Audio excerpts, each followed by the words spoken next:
And I want everyone who's listening to the podcast to know that's why we talk about these 7 phases so much, is because they're giving us a way to interact with one another, where it's not like you show up with a group of people and someone says, do you have 4 streams of 4 generations of churches? And if not, you're unsuccessful, right?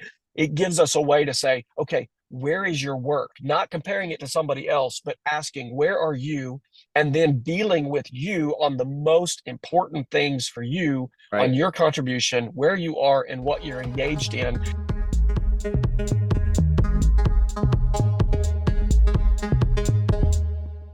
Welcome back to another episode of the H3X Podcast with your heart. Yeah, well, hopefully you're listening with your heart. With your hosts, Mark Gearing in New York, Dave Miller in Oklahoma City. We just got done, as we shared last week on the podcast, with the Unreached People's North American Summit in Kansas City. Had a great time with that. We let you guys listen in on one of the sessions. Again, we are thankful that you were kind with the audio, just because we were listening in a great big room. But in that particular session, Mark, you were training and teaching and helping to facilitate this idea of those high value actions or activities that are going to be the things we focus on, that we know are the kingdom activities that are going to help facilitate moving to and providing the opportunities for those next God moments to happen that can move you into the next phase. So what I wanted to do this week is for us just to kick around, what phase are you and I in what we're doing ourselves, and what are some takeaways that we had from the summit that are kind of helpful for us as we were a part of a problem-solving retreat, iron on iron type environment this past weekend. Yeah, that's great. I think, first of all, it was just fun. It's fun to do this stuff and to come together. And I was reflecting as I was at the airport and then getting on the plane. I think if we're going to model and be muddy boots about this stuff, which is a phrase we use a lot on our podcast, and we have to give definition to regularly because it's not a biblical term. But if we're going to be muddy boots, where we're doing the work and then we're vision casting, calling other people into it. I had a couple of people I talked to during that conference, and they said, wow, it's cool that you're helping provide leadership to this because you're doing this stuff. And that spoke to them, and it led to them saying, and I want to do it too. And they wanted to engage in some specific action steps because of that. And so I think that's pretty critical, that we continue to gather once in a while, but that it's a specific and like guarded small percentage of our time, so that we can continue to be muddy boots. And I think everybody that was leading is on that page. But anyway, yeah. So that was one big takeaway of, like, we need to do this once in a while, not too often, but we do need to come together. And I saw some guys saying, hey, it felt like a family reunion. That's awesome that people were coming together. So just on that level, I think that's not a super strategic answer, but I think it's a God answer, that He wants us to just come together for that camaraderie sake, and to just connect so that we can have some networking come out of that, but really just a bolstering of like, hey, we're doing the work, keep going kind of thing. So that was one big takeaway, is just the people in the room was a good step. I would echo the community aspect, because one of the biggest takeaways that I had was, I know I'm not alone in this, and I know Oklahoma City's not alone in this, and you and I talk a lot, so we've got that connection. But just being around people literally from all over the United States, in major urban centers and even in smaller urban areas, that are saying, hey, we're in this, we're trying, we're learning, we're failing, just reiterates that our contributions matter, because they're contributing to the larger picture that we're all a part of. I had one conversation with a gentleman that I had only interacted with on Signal groups, and then very little. And we connected for the first time. We said, hey, it's finally nice to actually breathe the same air, right? Because we're in the same room, not necessarily in a digital space. But he made mention that he has enjoyed and has been following up on and listening to these H3X podcasts. I said, well, thanks for being one of the 10 or whatever that listen to this. And but as we interacted with it, I had the opportunity to say to him, what is it about the podcast or this content that's been helpful for you? And he was like, man, I can grab it, I can use it, I could put it into play, and I know that I can then turn around and, teach it or talk about it with my team. So it's been giving them kind of like just a basis of talking points that keep the team talking with each other, problem solving with each other, keeping an active conversation going with them. Yeah. And I was super excited about that because that's the whole point of this. But then I asked him, I said, okay, what content are you now putting out to your team that's Yeah. helping to facilitate not only where we're coming from, but also where your team needs to go? And he goes, I Right. never really thought about that. And so one of my big takeaways is that I saw this gentleman get a vision for and an understanding that he himself is a Muddy Boots leader, Yeah. that his contributions have purpose, and that he has something to contribute of value. And all of a sudden it was like entered his mind that what I'm doing is worth passing on. Right. And I saw like a little empowerment happen where he's like, oh yeah, I should pass on my content. And I'm like, yeah, ours isn't authoritative. Ours is just an option. Ours is just, we're practitioners and we're saying, hey, here's what we're doing. If it's useful, use it. And then for him to go, I can do that too. There's nothing special about you guys. You're right. You met me and you realize there's absolutely nothing special Yeah. about me whatsoever. I'm glad that personally meeting you made you think Dave's not that big of a deal. It's like, this is it. Absolutely. This is who you are. Yeah. Yeah. You met me and you realize there's nothing to this. I can do it. And that in a lot of ways was encouraging because Right. it was a guy who goes, okay, now I'm going to start empowering people around me to learn along with me too. And I'm like, that's the ticket. Yeah. Yeah. Right? That's a Muddy Boot leader who's saying my contribution has value and it's worth it. It doesn't have to be perfect. It just has to be useful. Right. Right.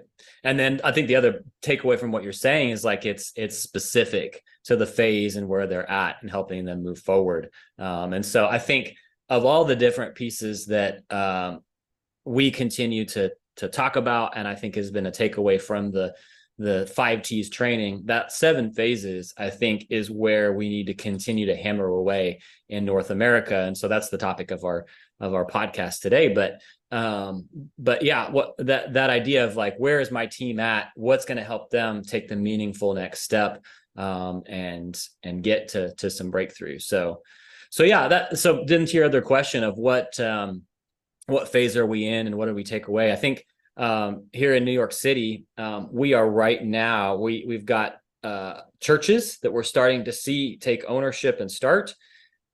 And there's it depends on the segment, I suppose, but overall, I think that's where I've been at, is saying like, hey, we've got to get to the foothold of church. And then we've started to see a little bit of reproducing church. We're really pushing towards that over this next season of the church that meets in my house and some other leaders in our church at times in their house. We're pushing towards how do we reproduce this, and then another church that Jim started, who was there this last weekend. Also, how do we push towards reproducing church? So that's the phase we're in, and that's the thing, the high value activities we're processing through. So the phase that we're in, I think the most helpful for me as we went through that retreat is Ann and I just started a new work all the way back to zero, where we made an adoption of live, work, play as our kind of our CFC focus area.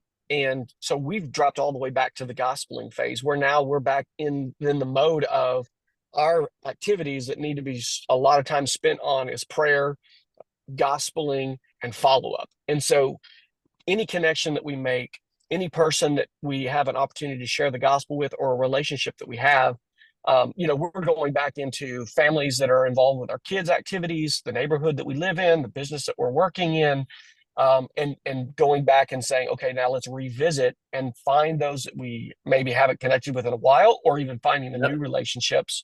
So those 3 activities of prayer, gospeling, and intentional follow-up is where we're, super focused right now. Right. And we're anticipating the next 6 months being really establishing a core of people who are going to be a church in our home again. Yeah. That we can then invest in, so that we can kind of push them into understanding how can they do the same thing in their own lives, and get them working on that same, value activities. But we've got to see them come to Christ, and we got to see them discipled and baptized before we can do that. So it was really nice to be around a group of people who were saying, we have no believers, we're just out gospeling. And I'm like, I am right there with you. Yeah. That is exactly the phase that we're in. And to have that discussion of what's working, what's not working, and what are the barriers that you're running into personally on getting the gospel out as much as possible was a huge blessing around the table. Yeah, that's great. That's great. Yeah, I think that was one of the commonalities I felt in the room is just we're around a bunch of practitioners, first of all. And so that was really refreshing. We're not here to just talk about the unreached status in North America, but I just heard that pretty consistently. Not only are we talking about tools for engaging Muslims, for example, but people are speaking about those tools from a place of, no, you're actually using this stuff and you're just trying to tweak and dial into how can I be more effective? And that's pretty cool. So yeah, that's great. I think for us, as far as the high value activities that I came into, well, so we had the IOI here locally, and then this conference, and we had a couple leaders that I guess it's just a couple leaders that came up along with me, and then now on the other side of that, I think one of the big pieces that's my takeaway is right now is we're in this place of reproducing church. It's super critical that we not be trying everything right now. And we have a real clarity of what is the pathway lost to leader and what skills, the tools that we're mauling. We're not going to introduce a bunch of new things every week.